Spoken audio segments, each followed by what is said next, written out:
SENCO, le secrétariat général de la Conférence épiscopale nationale du Congo, SENCO, est heureux de vous informer que le pape François a élevé M. l'abbé Donatien Cholé Baboula, secrétaire général de la SENCO, au rang de chapelain de sa sainteté le pape. En cette qualité, il porte désormais le titre de Monseigneur. Le secrétariat général de la SENCO rend grâce à Dieu et remercie le Saint-Père pour sa sollicitude à l'égard de la République démocratique du Congo.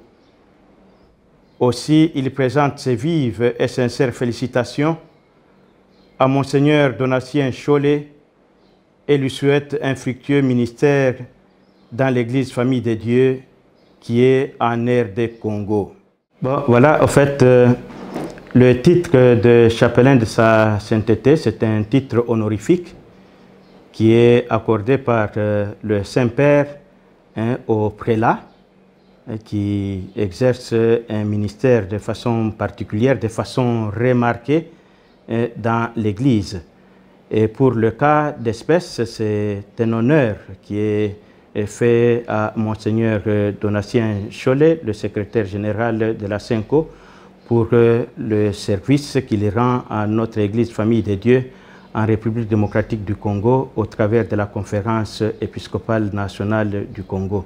Et dans cela, nous devons nous dire que c'est une reconnaissance de la part du Saint-Père, le pape François, reconnaissance du travail que fait la Conférence épiscopale nationale du Congo, en sigle la SENCO.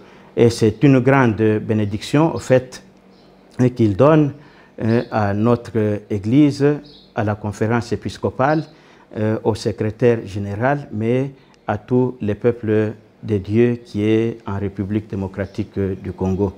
Nous devons vraiment nous réjouir par cette marque nous réjouir de cette marque de sollicitude de la part du Saint-Père, parce que c'est depuis 2014 qu'il y a eu des restrictions par rapport à ce titre de chapelain.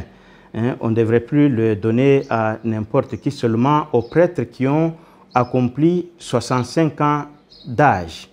Et il s'est fait que Monseigneur Donatien Cholé n'a pas encore accompli 65 ans d'âge.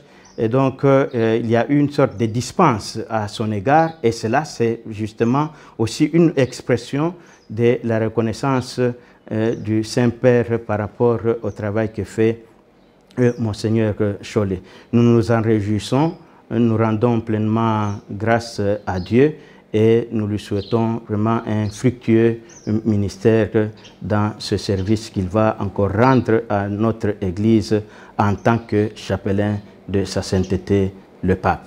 Il jouit de certains privilèges, notamment par le titre qu'il porte désormais. Il n'est plus un simple abbé comme nous, désormais il est Monseigneur, mais aussi il jouit de privilèges quant à l'habillement. Il peut porter la soutane avec des parures telles qu'on voit chez les évêques. Mais il n'est pas évêque dans ce sens que l'évêque, c'est celui qui a reçu l'ordination épiscopale, tandis que lui, il a tout simplement ce titre honorifique de Monseigneur, tel qu'il est accordé aussi à certains vicaires généraux ou à certains autres prélats de l'Église. Ici, chez nous, pour peut-être donner l'exemple le plus récent, il y a feu Monseigneur Plevout, qui était justement aussi chapelain de sa sainteté le pape, et nous voyons comment il s'habillait.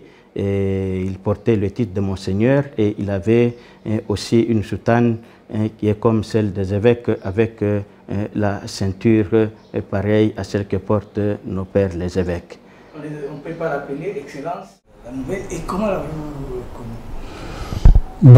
Nous étions à l'Annonciature pour une réunion regroupant quelques évêques et deux secrétaires et aussi les secrétaires de l'Annonciature. À la fin de la réunion, le nonce a voulu offrir un verre aux participants de la réunion. Et à l'occasion, il dira, ben, dans la vie, il y a des surprises. Aujourd'hui, il y en a une pour l'Église du Congo. Pour vous ici, il y a un prêtre que le Saint-Père a voulu, que le Saint-Père a nommé prélat personnel, chapelain personnel du pape, à cause de ses mérites. Ben, je pensais d'abord que c'était une blague, et puis quand il m'a donné le document officiel, j'ai compris que c'était du sérieux. Mais je me dis, c'est que moi je ne suis que porte-parole de la Conférence épiscopale nationale du Congo. Je ne fais rien de moi-même, je ne dis rien de moi-même. Donc je comprends que c'est par ce geste, le pape a voulu reconnaître le travail de la Conférence épiscopale nationale du Congo, dont je ne suis que le porte-parole. Donc, pour moi, c'est un appel à une plus grande responsabilité, une responsabilité morale.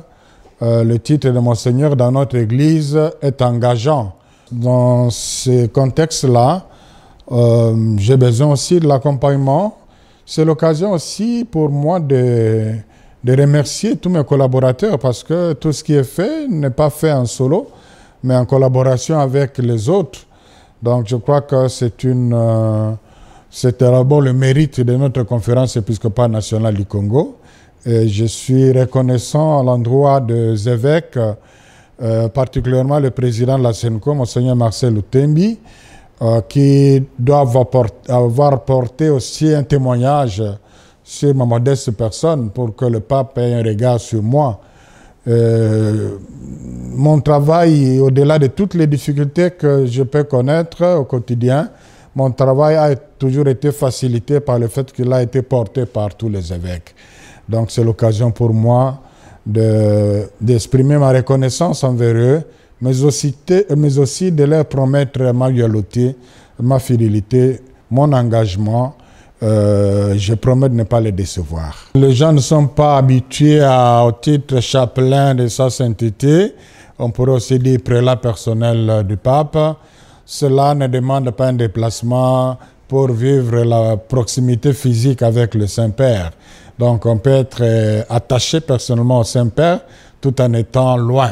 Donc moi, pour l'instant, mon mandat en tant que secrétaire général de la SENCO court, et j'y suis et j'y travaille.